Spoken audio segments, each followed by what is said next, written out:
As you read the textbook, you'll learn about the Duke of Urbino, shown here, FedericodaMontefeltro, his wife Battista Sforza, and how he built a ducal palace with a courtyard in the classicizing style of Brunelleschi.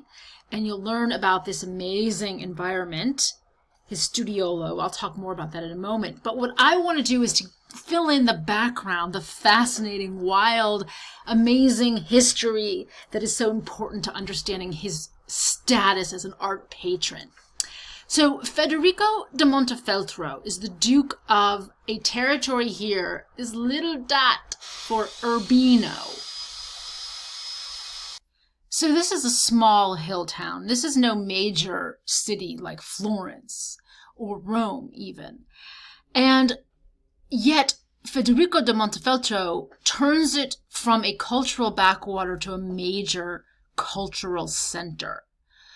He becomes a patron on the level of the Medici in Florence because he needs art to dignify himself, to project majesty.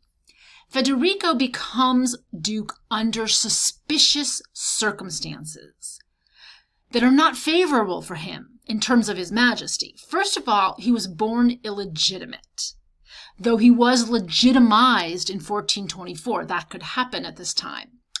But more directly, he takes power as Duke when his half-brother, Odantonio, who was born legitimate, gets brutally murdered with a pruning hook. Odantonio had become Duke of Urbino at age 16 in 1443 and was a terrible, oppressive, cruel duke who made his people miserable. He taxed them heavily. He lived a life of debauchery. He was widely hated. The peasant women feared him as he often exerted what was called the droit des seigneurs. He got to rape women on his land. So meanwhile, Federico has made himself a successful condottiere. He runs his army, and his army is for hire. He was off being a successful condottiere when Odantonio was murdered. He was conducting battle on behalf of a different city, the city of Pesaro. When he returned home to Urbino, his troops were prevented from re-entering the city until he had agreed to the people's demands that he would grant amnesty to the assassins of his half-brother. Now, his willingness to do that, he did grant amnesty, that fueled rumors that perhaps he was actually behind the conspiracy to murder Odantonio, but he always denied those allegations. Nor was Federico initially granted the very prestigious title of Duke. For the first couple of decades of his rule, he was just the Count of Urbino, a lesser status. But he was a superb condottiere. He fought on behalf of most of the major city-states of Italy, including the popes, and he earned large sums of money for his services, which allowed him to keep taxes low in Urbino. And in fact, he turned out to be a very good ruler and to be very respected and even loved by his people.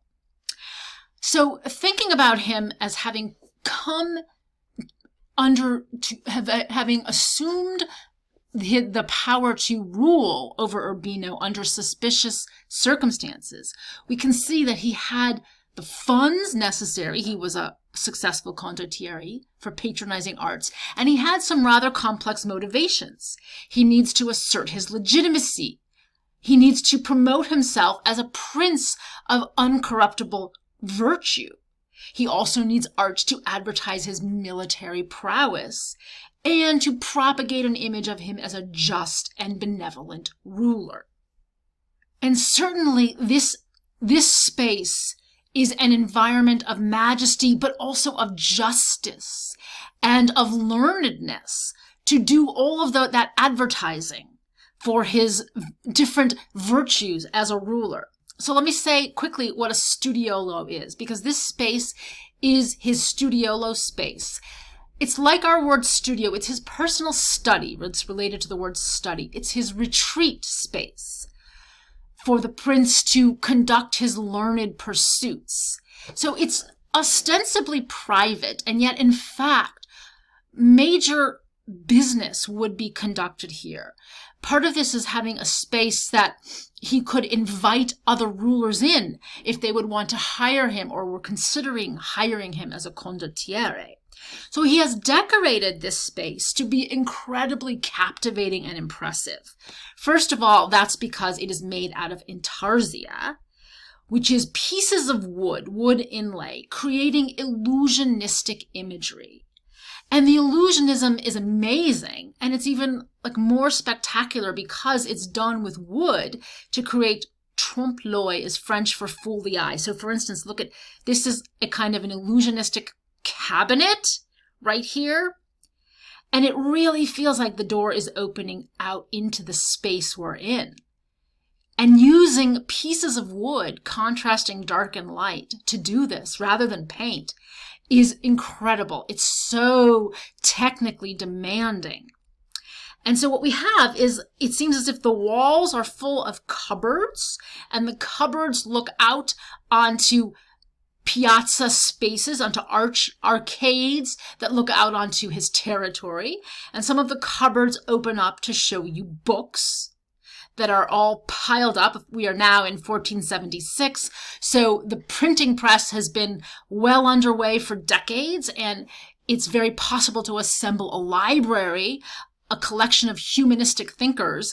There's an hourglass implying that the ruler, Duke Federico, stays up all night reading his books. But then there's also a curtain that pulls to the side, made out of wood, right? Pieces of wood pulled to the side to show his armor. And so in contrasting these parts of his accomplishment, he is projecting a princely ideal, because some of the conduct manuals for princes said that a great prince who really truly has majesty has both an active and a contemplative life, meaning active, he can fight, he can go into battle as a warrior, a condottiere in armor, but he also can be a philosopher, a humanist, someone interested in learning. He reads, he thinks, and he has a balance of these important skills.